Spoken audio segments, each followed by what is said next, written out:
we are heading into a very hot summer, and it's also going to be an action-packed few months for sports lovers. The Indian Premier League has already started to an exciting few weeks already. The European football leagues are heading into a very nervy climax. Then we also have the Olympics coming up, the T20 World coming up. Amidst all this, a big chess tournament is going to start in Canada, the Candidates Tournament. So this is Pranay Rajiv and Mayank from Sportstar. Today we are going to take you across what the Candidates is and what we are heading into in Canada, starting on April 3rd. So Mayank, let's go.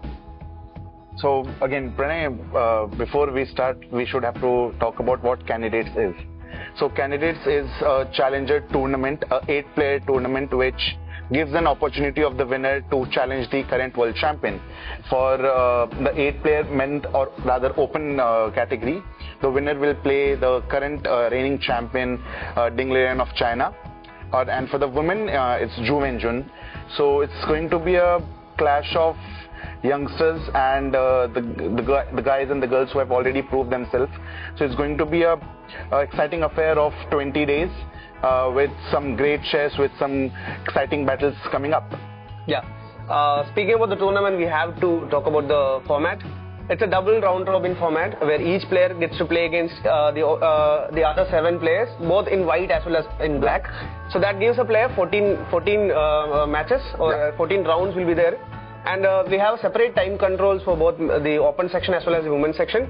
In the open section, each player will get 120 minutes to make the first 40 moves. Yes, that is 2 hours. 2 hours, almost 2 hours. More than, it will obviously go a little. No, that is 2 hours for the first 40 moves each. And then the players have to complete the rest of the game in 30 minutes with a 30-second increment for each move they make. So that means the game could go on for a little longer also. Yes. Could possibly go to 5 or 6 hours, depending on the nature of the match. Yeah.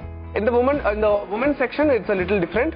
There is 90 minutes for the first 40 moves. That is 1 hour 30 minutes for each player, and then 30 minutes for the rest whole game. With again, the increment starts from the first move itself. So which basically gives both men and women player equal time control. Again, 120 and 90 is different, but the increment is the key factor here.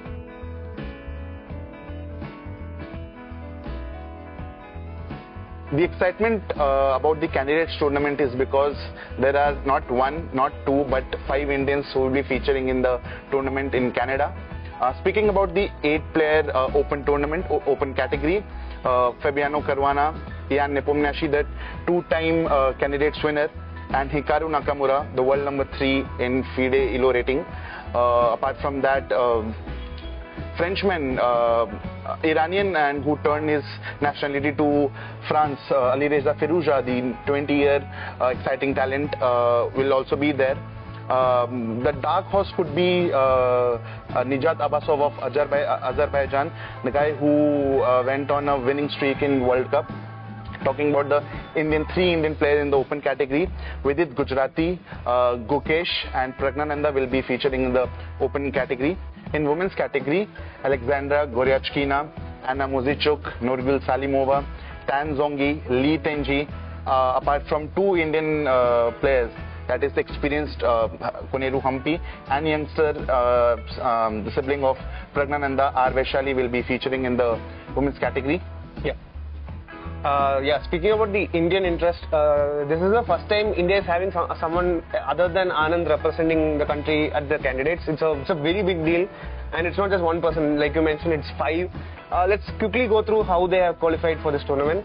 We'll start with Parag. Incredible 2nd place finish in the Chess World Cup. He surprised many people by finishing 2nd. Then we have Vidit, who also surprisingly beat many big shots to win the FIDE Grand Swiss tournament. Yeah. And then Gukesh qualified because he was 2nd in the FIDE circuit behind Fabiano Caruana. Yes. Going to Koneru Hampi, she had a consistently good ELO rating, which is I think the topmost. The best average rating. Among women players last year, so that was her route to the Candidates Tournament. And Vaishali, just like Vidit, qualified by winning the FIFA Grand Swiss tournament. In the Isle of Man. Yeah, in the Isle of Man. It was again a double win for India. Nobody saw that coming, a double win. Yeah. And that is how we ended up with 5 players at the candidates. But there is a lot of optimism going on. There are a lot of people are saying that there is a possibility that there will be 2 Indian challengers for the world titles. But realistically speaking, what do you think, Mayank, is the chance of Indian players going into the candidates?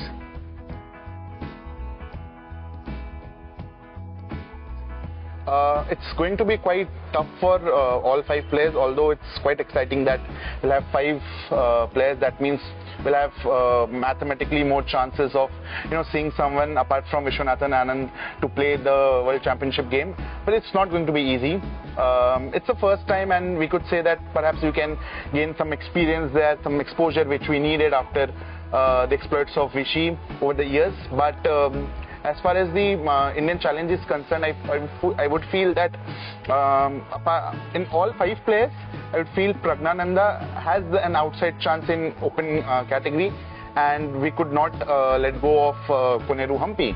She has won every medal in a short format. She has a rapid medal, world blitz medal as well. So all she would eye for a classical tournament title, which is not going to be easy because she would have a list of players who have performed way beyond their level. I would feel the favorite in the women's category would be Alexandra Goryachkina. She brings a lot of experience like Koneru Hampi, so it's quite tough to say who will win the women's category. But speaking about the open category, I would feel either of Hikaru or Fabiano Caruana is a clear-cut favorite in the list.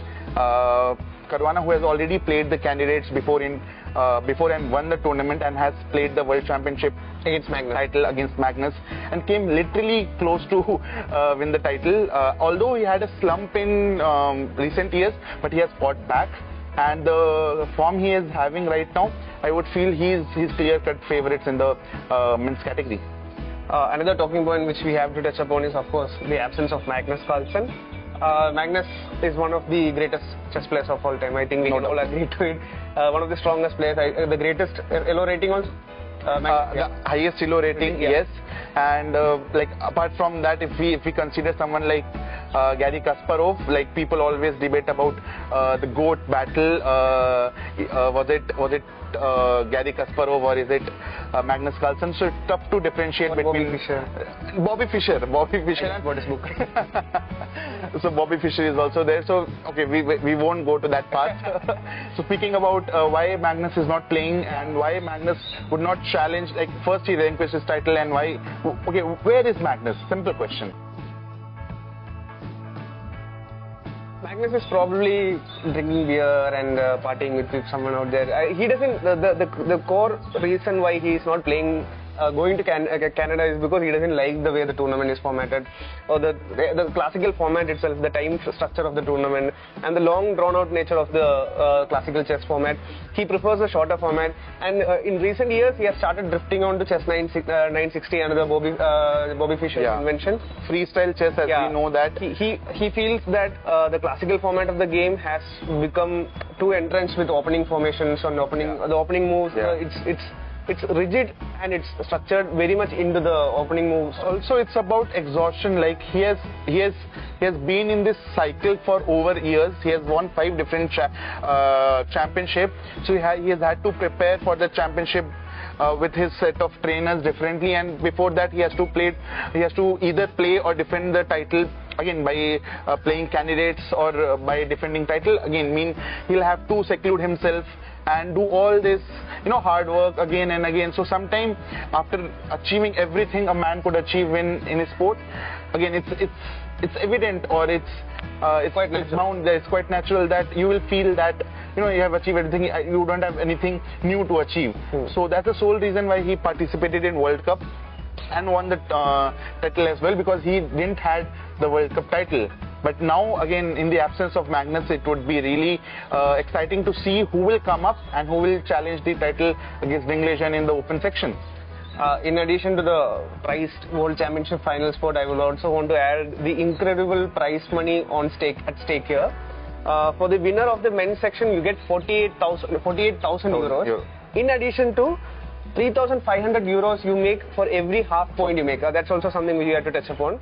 A win will get you 1 point, and a draw will get you half a point. So if you get a draw, you get 3,500 euros. Pretty good sum of money. Yeah. And for the women's section, it's 24,000 euros for the title winner and 1,750 for every half. So just cut slash, like it's half of what men will get in the open section. So the prize money is just half in the women's section. But all in all, we are into, like, we almost have 3 weeks of exciting back-to-back chess tournament, action in waiting for us.